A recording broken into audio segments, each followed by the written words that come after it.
Hi friends, இந்த வீடியோவில் நம்ம ஒரு சூப்பரான தகவல் பற்றி பார்க்க போகிறோம். அதாவது இந்த மார்ச் 1ஆம் தேதியிலிருந்து 7 விதமான மிகப்பெரிய மாற்றங்கள் அமலுக்கு வந்திருக்கு. ஸோ பொதுமக்களாகிய நாம கட்டாயம் இந்த மாற்றங்கள்லாம் என்னென்ன அப்படிங்கிறத தெரிஞ்சுக்கணும்.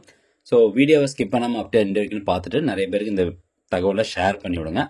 ஸோ முதலாவது ரூல் என்ன அப்படின்னு கேட்டிங்கன்னா, செபி பார்த்தீங்கன்னா ஒரு புது ரூல் வந்து கொண்டு வந்திருக்காங்க 1 மார்ச் 2025 இருந்து.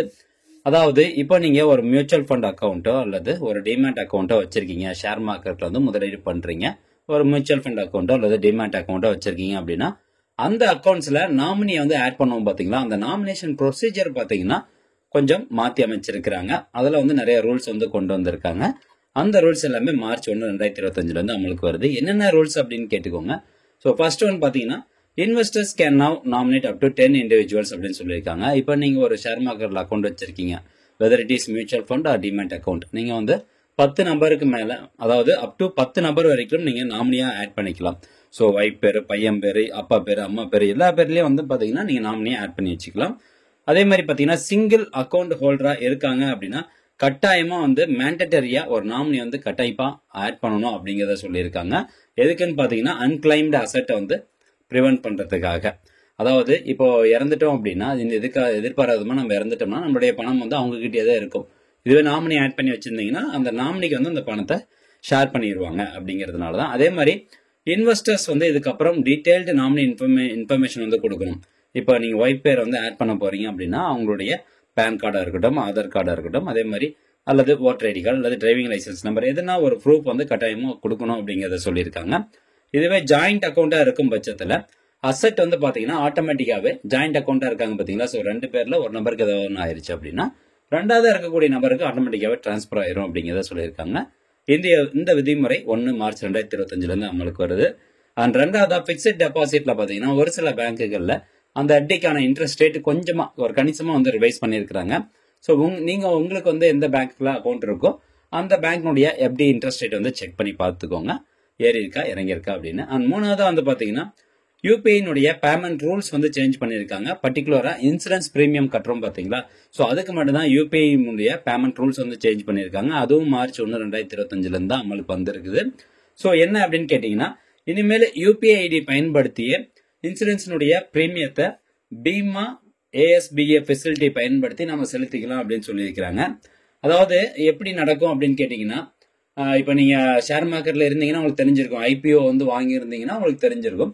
இல்லைன்னா அது எப்படி நடக்கும் அப்படிங்கிறத சொல்லிடுறேன்.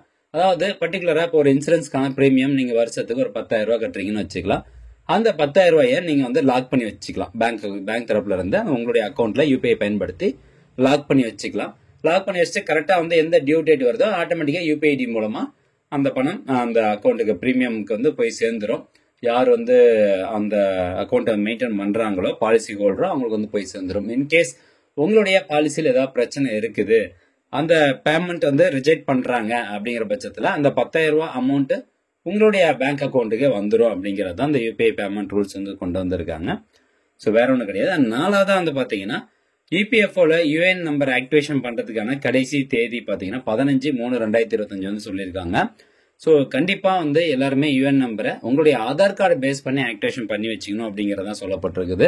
எதுக்காக அப்படின்னா எம்ப்ளாய்மெண்ட் லிங்க்டு இன்சென்டிவ் மூலமா அப்பதான் உங்களுக்கு பணம் கிடைக்கும். அதே மாதிரி நீங்க சர்வீஸ்ல இருக்கும் போதோ அல்லது சர்வீஸ் விட்டு விலகினதுக்கு அப்புறமோ எதிர்பாராத விதமா நம்மளுக்கு மரணம் ஏற்பட்டுச்சு அப்படின்னா நம்மளுடைய ஃபேமிலிக்கு இபிஎஃப்ஓ தரப்புல இருந்து மினிமம் 2 லட்சம், அதிகபட்சம் 7 லட்சம் ரூபாய் வரைக்கும் பணம் கொடுப்பாங்க. அந்த ஸ்கீம் பேர் வந்து இடிஎல்ஐ ஸ்கீம். ஸோ அந்த ஸ்கீம் மூலமாகவும் நம்மளுடைய ஃபேமிலிக்கு பணம் போகணும் அப்படின்னா கண்டிப்பா யுஏஎன் நம்பரை வந்து ஆதார் பேஸ்டு ஆக்டிவேஷன் வந்து பண்ணிருக்கணும் அப்படிங்கறதா சொல்லப்பட்டிருக்குது. இதுக்கான கடைசி தேதி மார்ச் 15.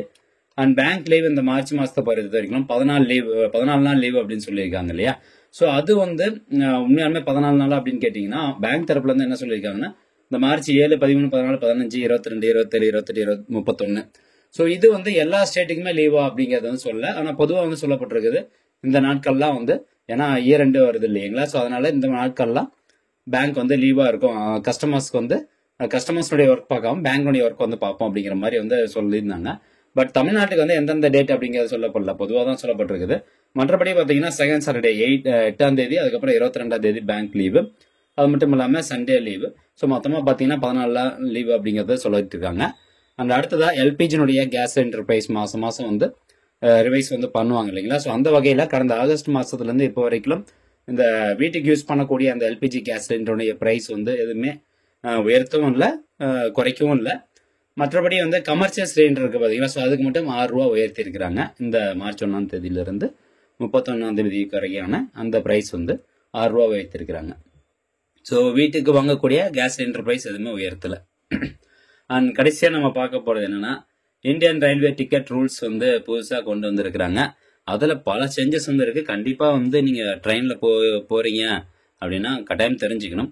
இது எப்போ வந்து அமலுக்கு வருதுன்னா மார்ச் 1, 2025 ஸோ ஃபியூச்சர்ஸ் வந்து பாருங்கள், no travel allowed in sleeper and AC coaches if on waiting list. நீங்கள் டிக்கெட் புக் பண்ணியிருக்கீங்க, அது வந்து வெயிட்டிங் லிஸ்ட் கேட்டகரியில் இருந்ததுன்னா ஸ்லீப்பர் கோச்லேயோ அல்லது ஏசி கோச்லேயோ நீங்கள் ட்ராவல் பண்ணக்கூடாது. அதே மாதிரி alternative for waiting list ticket holders வந்து பார்த்தீங்கன்னா can travel in general unreserved கோச்சஸில் ட்ராவல் பண்ணிக்கலாம் அப்படின்னு சொல்கிறாங்க. ஸோ இது வரைக்கும் எப்படி பண்ணிட்டு இருந்தோம்னா, நம்ம டிக்கெட் வந்து போட்டுருவோம், வெயிட்டிங் லிஸ்ட்டில் இருந்தாலும் நம்ம ஸ்லீப்பர் கோச்சில் அல்லது ஏசி கோச்சில் ஏறிடுவோம். பட் இனிமேல் அப்படி ஏறக்கூடாது, ஜென்ரல் கோச்சில் மட்டும்தான் ஏறணும், அன்ரிசர்வ் கோச்சில் மட்டும்தான் ஏறணும் அப்படிங்கிறத சொல்லியிருக்காங்க. Advance reservation period ARP days வந்து மாற்றிருக்காங்க பாருங்கள். அதாவது இப்போ 120 நாளாக இருந்தது, மார்ச் 1ஆம் தேதியிலிருந்து 60 நாளாக குறைச்சிட்டாங்க. ஸோ 60 நாளைக்கு முன்னாடி இருந்தால் நீங்கள் வந்து அட்வான்ஸாக டிக்கெட் புக் பண்ண முடியும். தட்கால் டிக்கெட் புக்கிங்க்கான டைமிங் பார்த்தீங்கன்னா ஏசி ட்ரெயினாக இருந்தால் 10 AM, அதே மாதிரி நான் ஏசிக்கு வந்து 11 AM. ரீஃபண்ட் பாலிசி பொறுத்தவரைக்கும் available for train cancellation or delays. 3 மணி நேரத்துக்கு முன்னாடியே வந்து ட்ரெயின் டிலே வருது அல்லது நீங்கள் டிக்கெட் கேன்சல் பண்ணுறீங்க அப்படின்னா 3 மணி நேரத்துக்கு முன்னாடி பண்ணிட்டீங்க அப்படின்னா உங்களுக்கு பாலிசியில் ரீஃபண்ட் பாலிசி படி அமௌண்ட் ரீஃபண்ட் ஆயிரும்.